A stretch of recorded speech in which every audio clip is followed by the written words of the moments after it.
Am I seeing things or am I seeing things? Yeah, normally all the children in front of me are about 2 feet tall. Some crying, some laughing. Happy moms. But I'm happy. Yeah, I'm happy fooling you. No, don't get me wrong, I'm not fooling you. I am fooling you. No. Happy is my name. Fooling you, my last name. Happy fooling you. And why happy? It's a very simple thing. Bertrand Russell said me. Yeah, a long time back perhaps. A good life as I conceive it is a happy life. I don't mean if you're good, you'll be happy.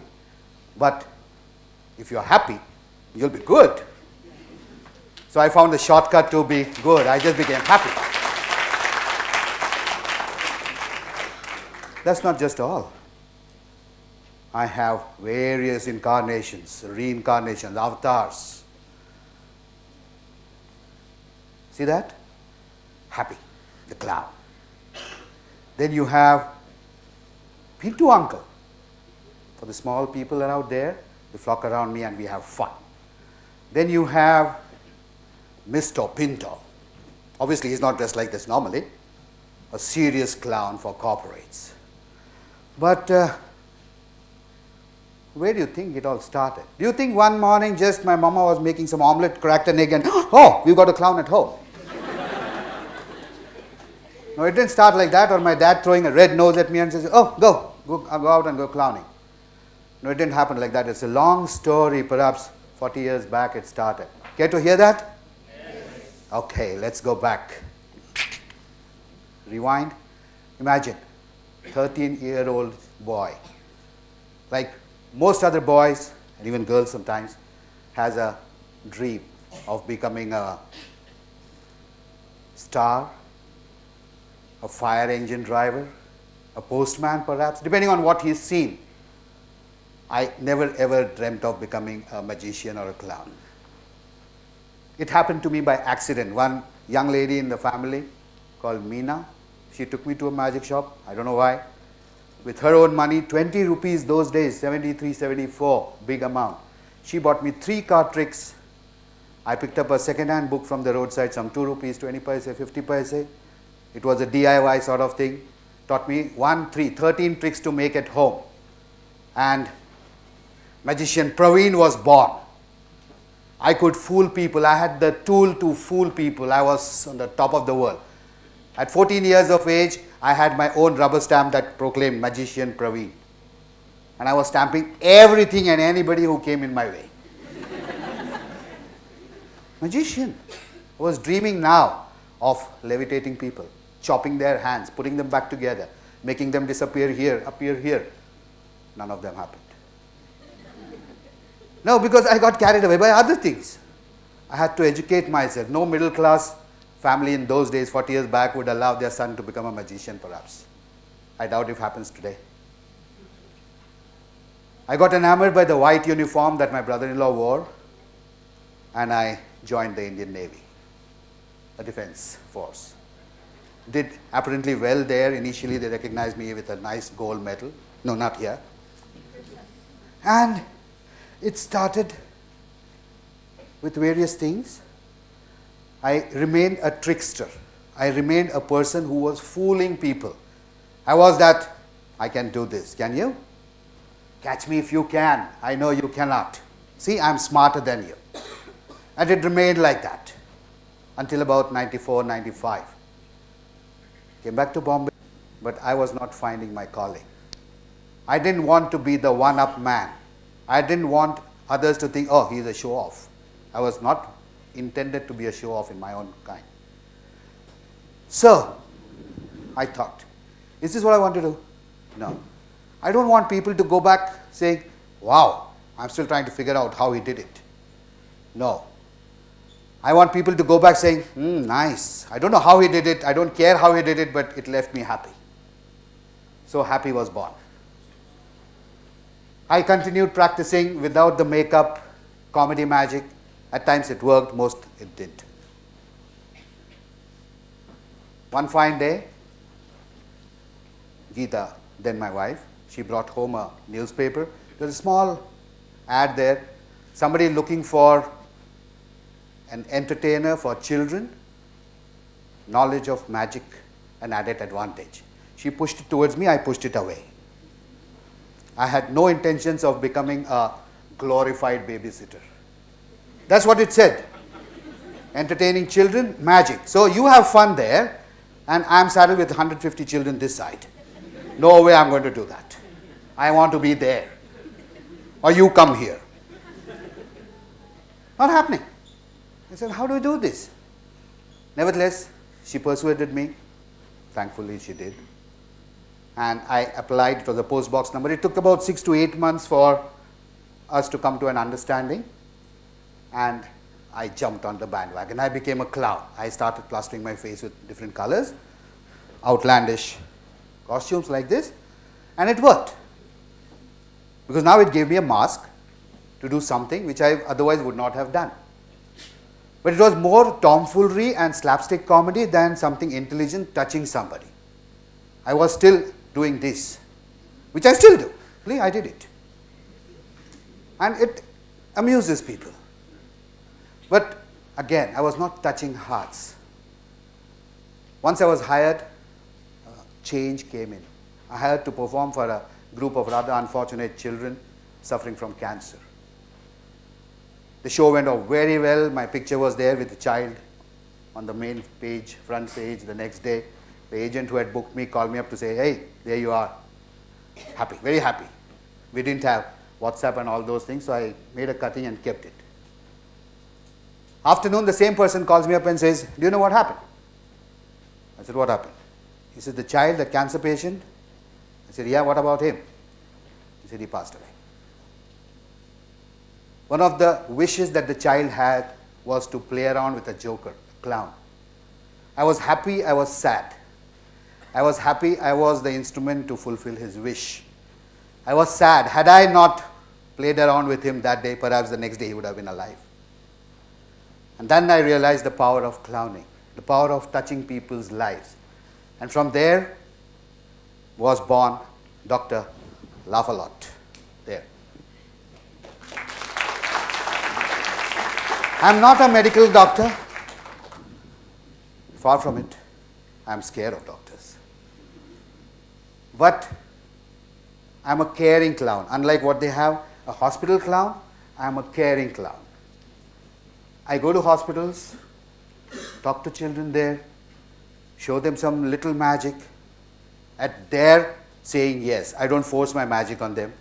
Make some nice balloon animals for them, play a gag with them and something, and give them a little respite from the pains that they're going through. Like I said, I'm not a medical doctor. I cannot treat them. I cannot take care of their disease.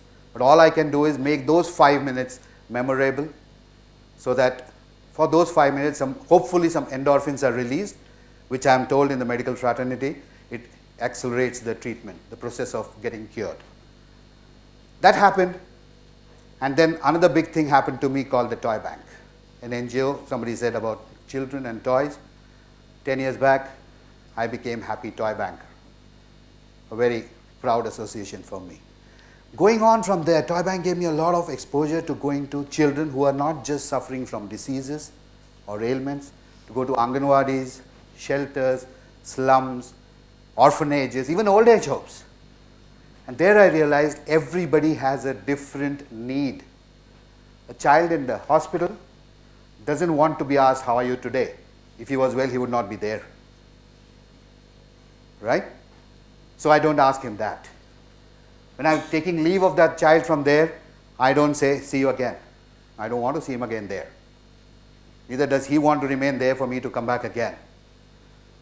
Right?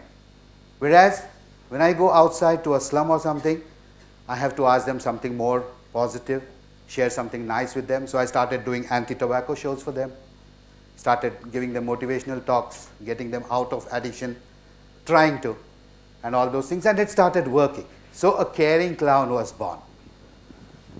Not so easy again, because people are still apprehensive about how to deal with a clown.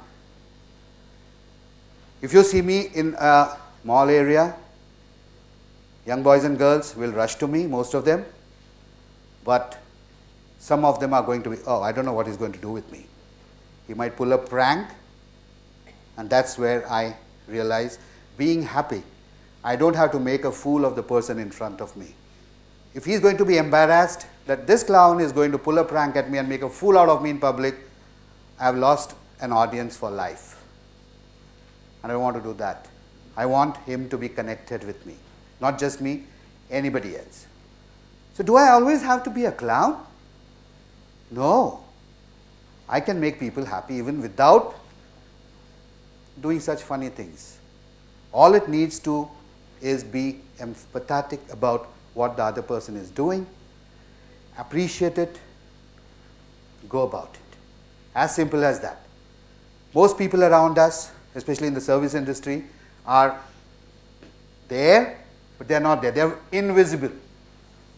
The person, the steward who serves you at the table in the hotel, you don't even care to ask his name. Not your job. He's getting paid for it, right?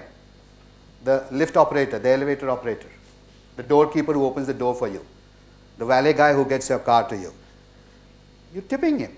So I realized I could make them happy officially without tipping them. I'm a little stingy person. I don't like to shell out money too much. Tips, no, I don't tip too much. And it's very scary. It's very, what do you say? I don't know the word to use for it, but it looks very sly that I'm getting out of the hotel. That guy is standing there. I quietly slip my hand in my pocket. Nobody's watching. There could be burglars around. I take my wallet out. I push all the hundreds and fifties and thousands, rarely thousands. Push them away, take out 2 dirty notes of 10s, put back 1, keep 1, roll it into a nice package and slowly, as if I'm doing some thievery, shake hands with him. He also takes it sheepishly, looks here and there, puts it. First opportunity, he'll go and see what is inside that. Oh, 10. Okay? Now, what do I do now? I carry a load of chocolates in my bag. They don't cost much, 10 rupees, 20 rupees. But here I can officially go and shake hands with him and say, thank you very much. You made my day very special. Here's something for you. And give him a chocolate with both hands, bow down a little bit. And he'll beam a beautiful smile to you. He has done his day's work. You have made it very, very special for him. That's it. That's how happiness is spread. Saying thank you to the conductor when he gives you the ticket. When you go off the bus, look at the driver and say thank you very much. So what? It doesn't cost money at all. But that is where, for me, happiness starts. How many of us, even for our children or the maid who gets you a cup of tea, say thank you? We don't. We should. It's not a formality you're doing with your child or your dad. It's just appreciating what they have done. And that is it. As simple as that. Spreading happiness is what I love to do. Share something else with you? No? Okay, good. I mean, yeah, I know some of you after lunch, it's a little difficult to listen to the rantings of a clown like this, but give me a few seconds more, just a minute more. What happens is, when you spread happiness, it is contagious. You make somebody happy just by shaking his hand and saying thank you. He goes back home and he's so happy. He'll hug his kids and say my day was nice. When the children know that their dad's day was nice, it's infectious, it spreads.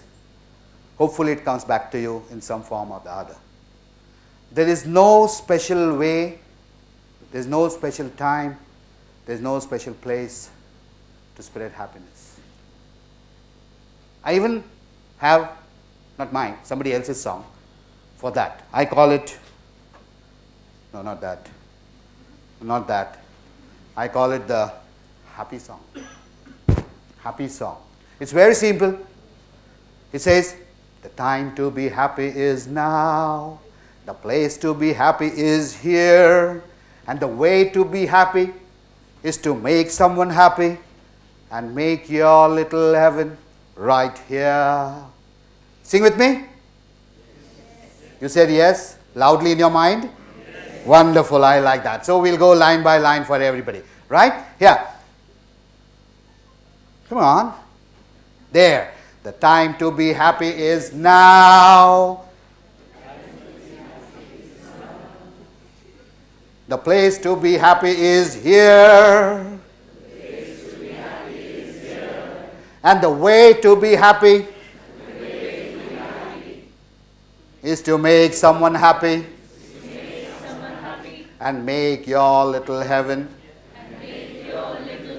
right here.